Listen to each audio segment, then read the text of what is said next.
Cette nuit, un grand silence règne sur toute la terre.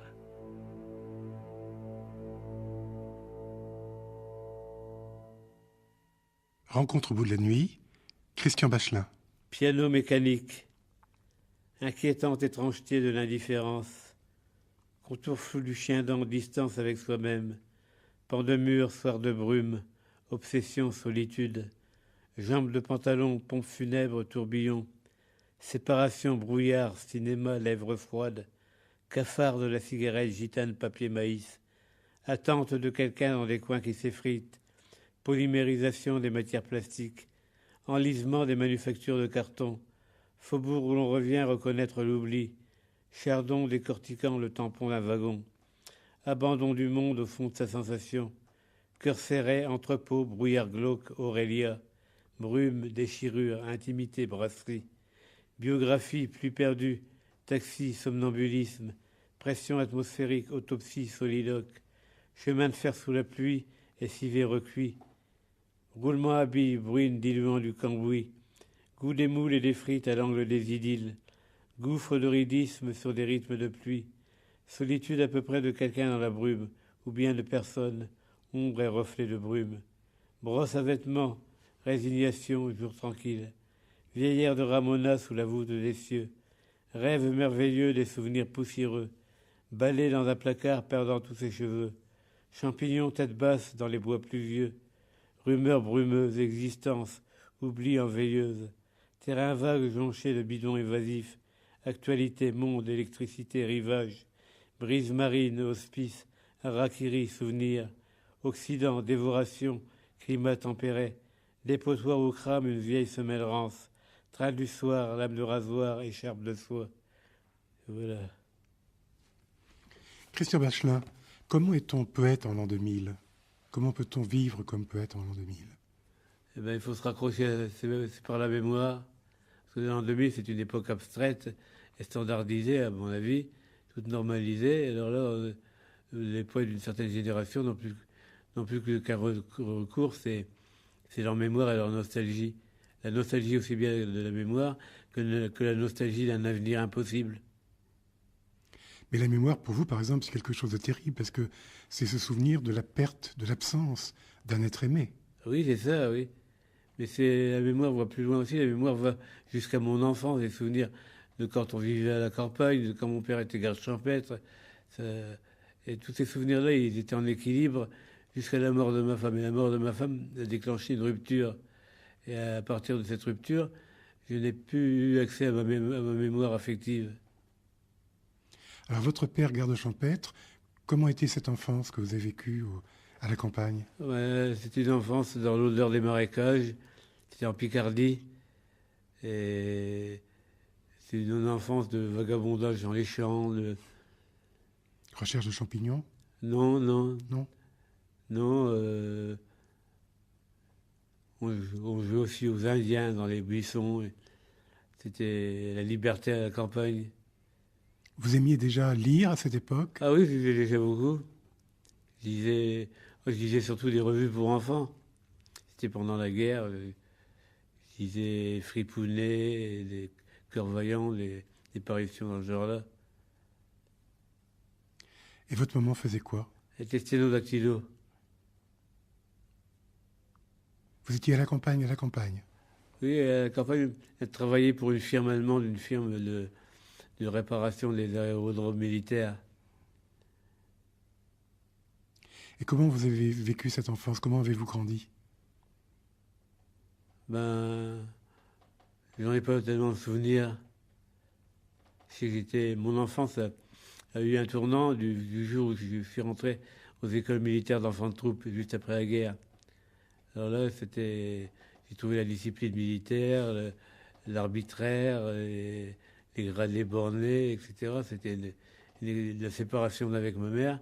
Ça a été une expérience assez dure. Oui, pour quelqu'un de libre comme vous, ça a dû être très difficile. Oui, c'était très difficile. Le plus marrant, c'est que c'est moi qui ai voulu rentrer dans les enfants de troupe. En effet, à force de voir des uniformes aussi bien allemands qu'américains et tout ça, l'idée m'avait pris de devenir un jour officier. Et après, j'ai vite déchanté. Et est-ce que vous lisiez déjà encore beaucoup à cette époque-là, ou est-ce que vous écriviez? Quand est-ce que vous avez commencé à J'ai écrire? commencé à écrire vers l'âge de 16-17 ans. Plus tard, alors qu'un professeur d'anglais m'avait initié à la poésie de Gérard de Nerval et de l'autre Hamon.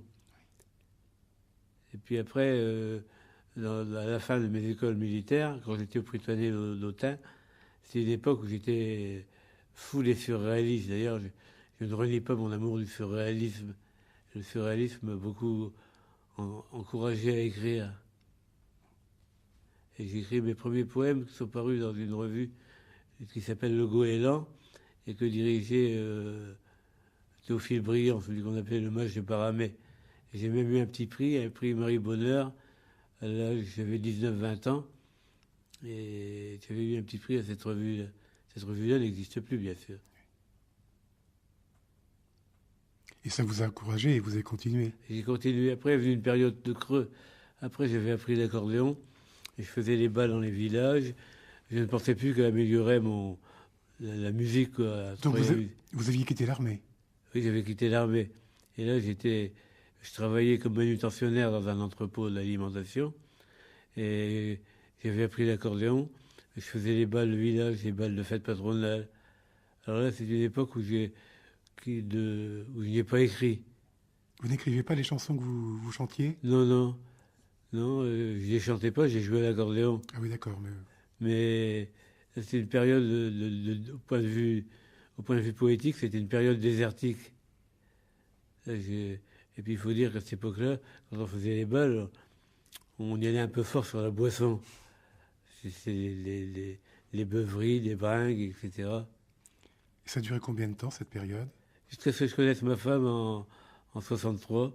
Et c'est les sentiments que j'ai trouvés pour ma femme. Enfin, tout ça, ça a ressuscité ma veine poétique, quoi. Comment vous vous souvenez de cette rencontre? Comment ça s'est passé?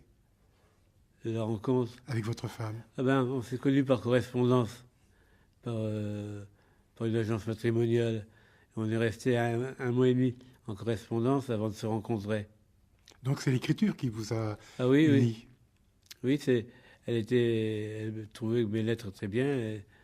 Et même avant qu'on se rencontre, il était presque décidé qu'on se marie ensemble. Et on a échangé une correspondance très serrée. Et puis au bout d'un mois et demi, vous vous êtes rencontrés? Oui, exactement. Et là, ça a marché? Là, ça a marché, oui. Oui, ça a marché, oui. On se connaissait depuis un mois et demi par la correspondance et à la rencontre, ça a marché. Et vous vous êtes mariés au bout de combien de temps? Au bout de 3-4 mois. Et elle aimait la poésie, bien sûr?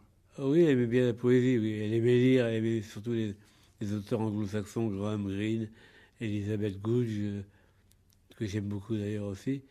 Mais elle aimait beaucoup les auteurs anglo-saxons.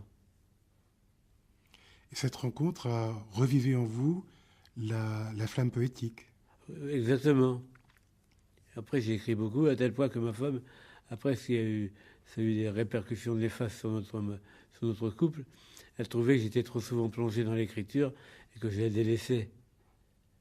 Et là, il est sûr que j'ai un sentiment de culpabilité en pensant à ça. Il est sûr que quelquefois, quand je rentrais du travail le soir, je ne m'attardais pas assez longtemps avec elle et je me plongeais aussitôt dans l'écriture de romans ou de poèmes. Vous avez écrit des romans? Mais ils sont inédits. Il y en a qu'on a redéposé chez Ulma pour voir s'ils ne pourront pas le prendre. Et j'ai des proses poétiques aussi, Contes des forêts closes, Le démon d'antichambre, qui sont des proses poétiques ou des poèmes en prose. Alors là, tout ça, ça a été déposé aux éditions Ulma. Ils sont en train de le lire en ce moment. Ils me diront s'ils peuvent le publier ou pas.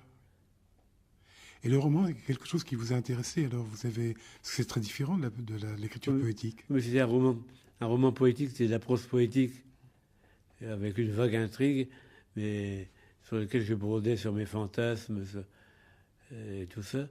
Mais c'était des romans poétiques, c'était pas un roman de concierge. Vous avez une très forte écriture. Vous travaillez beaucoup votre écriture? Comment ça se passe? Pas du tout, c'est le premier jet. Premier jet, ouais, quand je suis en forme, oui. Quand j'ai la grâce de pouvoir écrire, quand j'ai de l'inspiration, mais Sans quoi il m'est jamais arrivé de remanier des poèmes. Quelquefois, les poèmes, je les reprenais, mais au lieu au lieu de les élaguer, je rajoutais des passages. Oui, c'est une force qui vous habite totalement, quoi. Il n'y a pas d'intermédiaire entre ce qu'il y a en vous et l'écriture sur papier. Non, absolument pas, non. J'écrivais directement à la machine. À la machine, oui. Et comme ça, à la machine, j'avais l'impression de moins perdre mes idées. Comme c'est plus rapide que l'écriture à la main.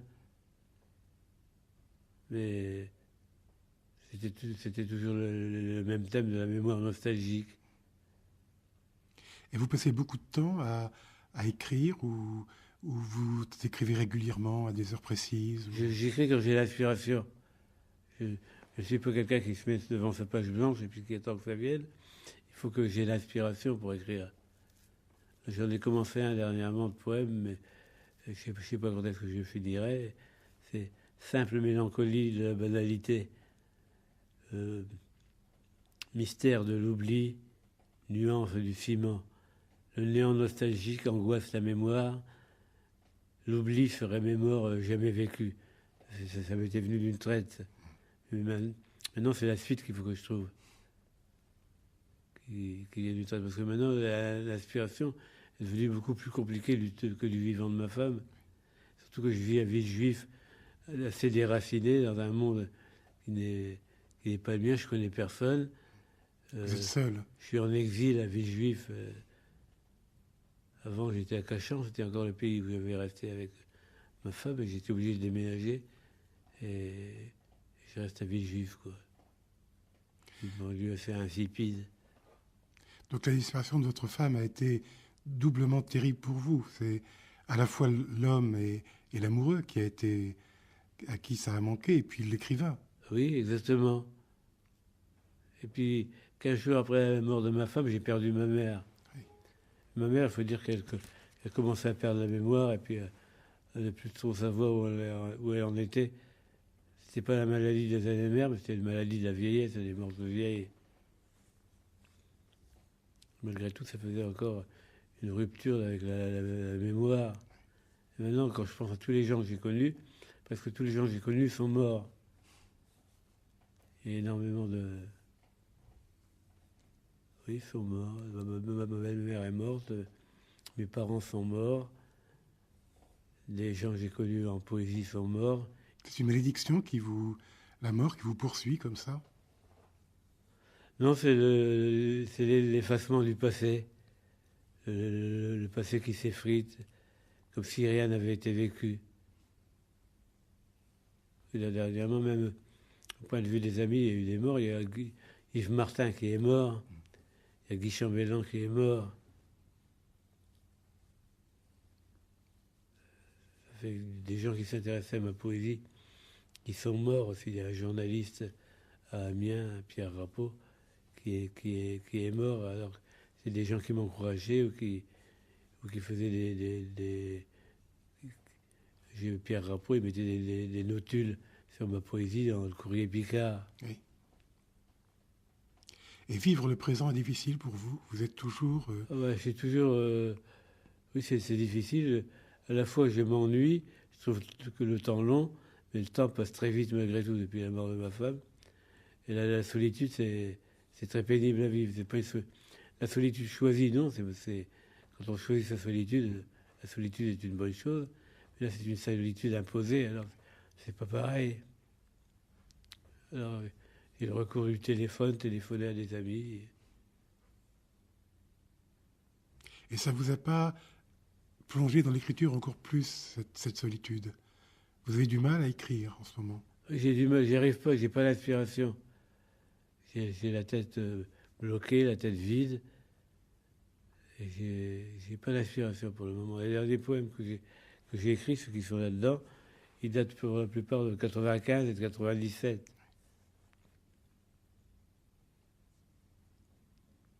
Et est-ce que vous avez des moments où l'inspiration revient et riche à ce moment-là, et vous débordez de... J'attends ce moment-là avec impatience, mais depuis un certain temps, ce moment-là ne vient pas. Depuis un certain temps, je tourne en rond dans un désert. L'aspiration ne vient absolument pas. Ça va être terrible alors. Ah oui, alors là, les journées, on n'en sent que plus vides. Parce que quand même, je sais que j'ai encore des choses à dire. Je ne suis pas tellement âgé pour que je m'arrête d'écrire. Mais là, vraiment, ça vient mal, quoi. Et est-ce que vous occupez ces journées, ces temps longs de manque, est-ce que vous les occupez en lisant? Je lis, oui. En ce moment, je viens de lire l'Allemagne romantique de Marcel Briand. L'Allemagne romantique, ça touche un peu le thème de mes poèmes,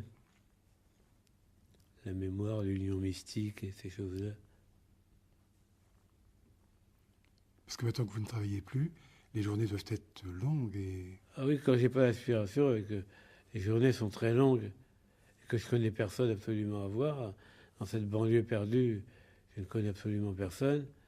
Alors là, je suis enfermé dans mon 2 pièces à tourner en rond.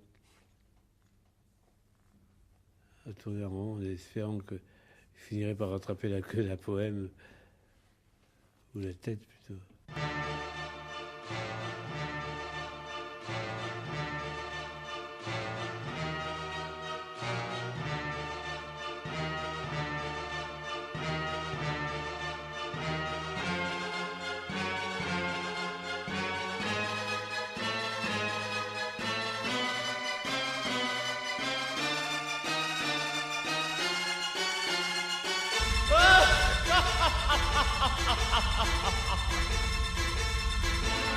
What sweet harmony will pierce my ears and will calm the harshness of all my torments. Let my fever grow.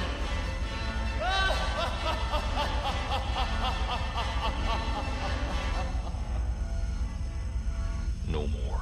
Reality.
your punishment and your purgatory. If you wanna taste the joy of eternal life. Hey, sad lovers, if you wanna renounce salvation, you must know that only God and emptiness can allow you to rest.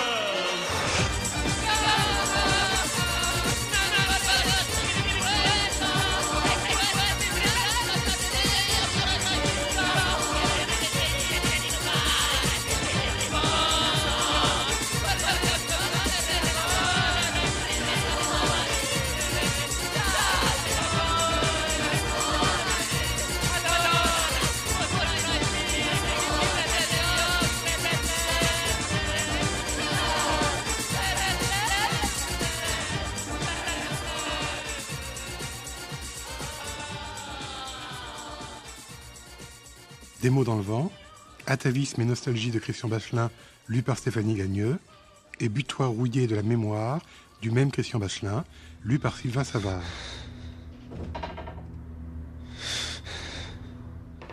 Jadis, dans le faubourg ouvrier, le voisin grisâtre s'appelle André.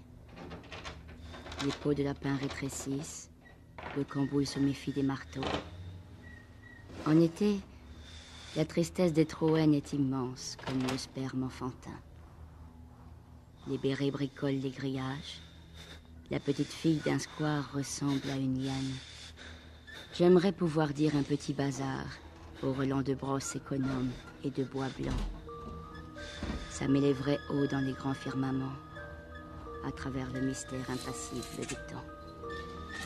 Je penserais, la lune change invariablement. Les marées se soulèvent et les années poudront. J'achèterais peut-être un tube de détachant sans déranger beaucoup l'ordre des tourbillons. Tant qu'il y aura des orties molles, il y aura des dimanches crispés, où l'on mangera du lapin fade dans un petit restaurant sous la bruine, en se faisant des idées vagues sur le sens de la destinée en général. Il n'y a pas de sens. Il y a seulement la sensation indéfinissable.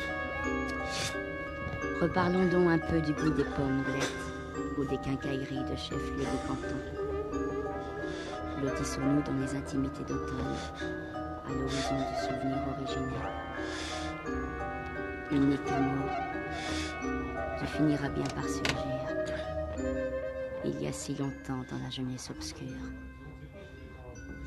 Reparlons donc un peu des cuites dans les balles et du décalaminage des mobilettes. Accoudé au comptoir des troquets transitoires, un voyageur sans âge ressurgit les soirs. Une fenêtre loin s'allume-t-elle encore pour l'accueillir dans son retour immémorial. Trop de mémoires errantes attendent d'être vécues. Trop de vies invécues hantent les crépuscules. Pénélope sans fin tisse sa tapisserie. Ulysse sur les mers s'abandonne aux sirènes. Les babioles infinies traînent dans le tiroir. Les dernières minutes s'incrustent autour des gares. Est-il encore quelqu'un d'à peu près vivant?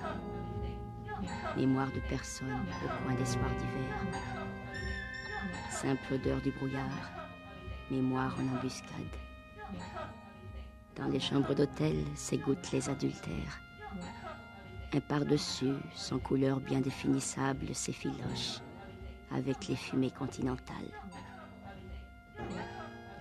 Une atmosphère pèse sur un clou tordu, quelque part, au crépuscule des palissades. Parmi les virtualités de la désuétude, la brume se souvient des vies à jamais vécues. Le temps de quelques pas dans la marge interlope, on va se reconnaître en son anonymat. Les éternels retours rampent dans les ornières, à l'horizon, dans la misère de la mémoire. Rengaine.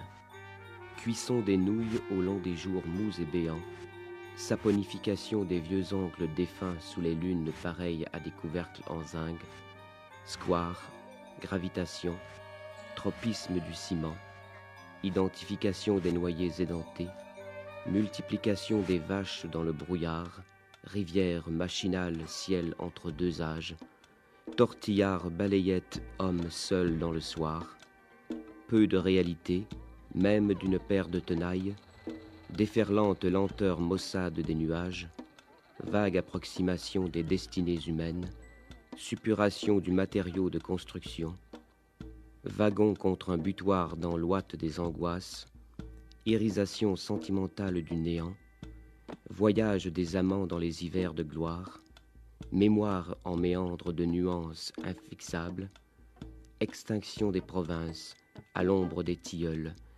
illusion de quelqu'un sur un banc solitaire, casquette à ras des murs dans des quartiers obscurs, ramassage des clous, des dents, de peignes et des ficelles, cagibi figé dans la contemplation du vinaigre, lointain petit coin flasque où disparaître irresponsable, diminution des jours autour des bouts de savon, sentiment de perplexité morne et blasée, frisson de peuplier vers le creux des étés, périodicité des spectres au bout des rivages, question à l'abandon, déposée par les vagues, découverte des paquets suspects dans les bois, compteur à gaz, torchon, bout de sac ouragan, coup de balai donné à des mouches mourantes, accumulation des jours ne menant à rien. Piano mécanique.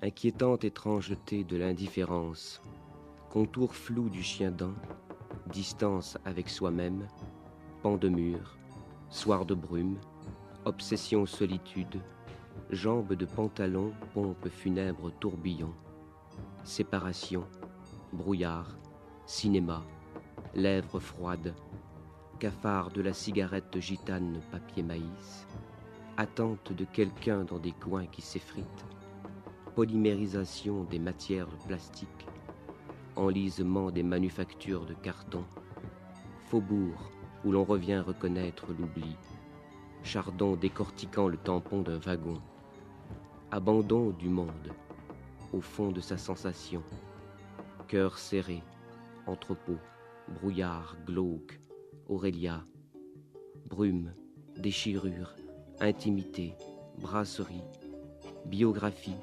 pluie perdue, taxi, somnambulisme, pressions atmosphériques, autopsie soliloque, chemin de fer sous la pluie et civet recuit.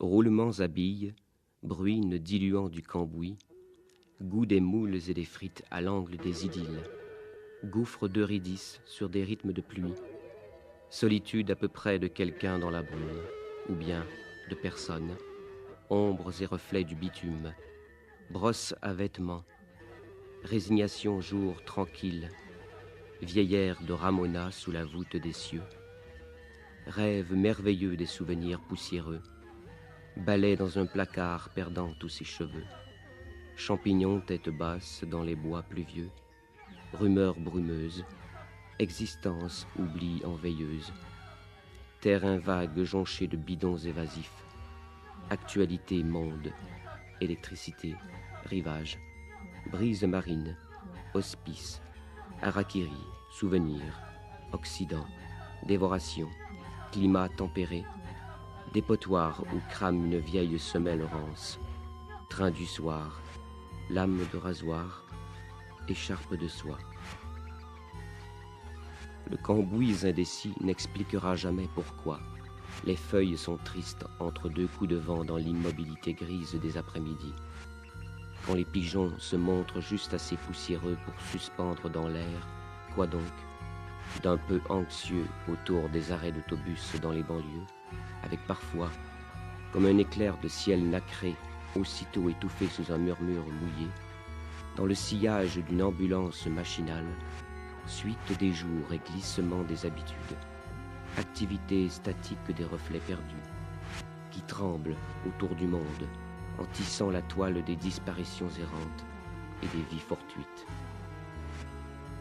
Pavane. Maison, chapeau, hydrogène mer en furie, framboisier, jour tranquille, horizon qui décline. Évanouissement des moustiques en septembre. Mélodie, des nuances sur les pans de ciment. Climat tempéré, détresse d'indifférence. Ville, nuages, exil, système planétaire, banalité, bureau de tabac, hémisphère, bleu du ciel, fait divers, poussière cantilène, vilebrequin des journées molles et désemparées, baisse des saisons dans la perplexité morne, vague arrière-goût de roussi, un peu suspect, pneus fuligineux, volutes, mystère sexuel, occasion manquée, refoulement caravane, coup de pied contre un bidon dans un terrain vague, continent mémoire, automne sentimental, rendez-vous perdu vers la porte des lilas, vitesse moyenne du sable et des nuages, état du ciel à certaines heures de la journée, subtile notation dans les petits carnets, rivage solitaire où traîne une fumée, tendre rebord nacré de ta fente entr'ouverte, corne de brume, ululant entre Douvres et Calais, gouffre endormi, enluminure, nuit des temps, infini désir blanc, déclin de l'Occident. Chambre obscure, odeur d'amour, souvenir de neige, intimité d'hiver, catastrophe ferroviaire, sodomisation des petites filles aux géants, gesticulation du goémon gémissant, réminiscence errante au fond des relents de planches, nuages équidistants, paysages apparence, butoirs à l'abandon, nomination du monde, enchantement du désenchantement étrange, imperturbable écoulement de l'existence, petite musique du film Un homme, une femme, vide du ciel au lendemain des hirondelles, acidité feutrée des contours du vinaigre, vie quotidienne embuée par les vapeurs déviées, nuée des circonstances évasives et tangentes, achat d'un tube de détachant dans un bazar, solitude de n'importe qui dans la marge, modulation des jours dédoublés vers le large, épitaphe, tôle ondulée, rougeur du soir, simple minceur de l'air, indicible parfait, aventures extraterrestres de la poussière, valise entre deux chaises, actualité sans âge, arrière-vie, antichambre, sérénades à l'oubli. Après nous le déluge, nos fils n'auront plus de père. Tonitru tout à coup, un ivrogne avachi, au comptoir d'un estaminet où les mouches mortes n'en finissent de mourir dans les yeux de la pluie. Moi, dans mon coin, je ne dis rien, simplement je constate que la sciure de bois pompe le jus de mégots, ou bien je pense à quoi de derrière les fagots, hérissons du couchant ou flamboiement d'océan. Ce n'est pas moi qui pense, c'est mon squelette froid, qu'un jour on enterrera sous les sapins.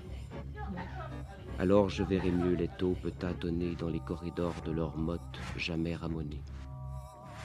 Moi, simplement j'attends le train de quel retour ou de quel départ dans mon brouillard universel. Dans sa torpeur glauque, le vieil ivrogne débloque, les haricots sont cuits, on les aura les pieds gelés. Pour débloquer si fort, sans doute, doit-il être aussi sourd qu'un oignon pleurant dans une cave. Moi, tout bas, je ronge mon malheur laconique. Rien ne reviendra plus. La réalité s'enfuit.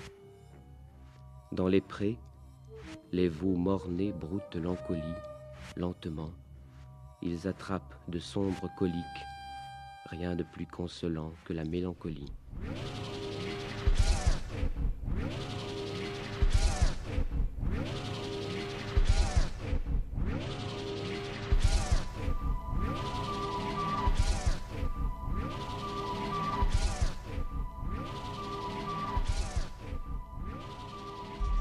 Sylvain Savard, Stéphanie Gagneux, Christian Bachelin, Thierry Beauchamp, Cyril Richard, Irène Melianenko, le technicien masqué, Jean Couturier, Terre de nuit, bonne nuit.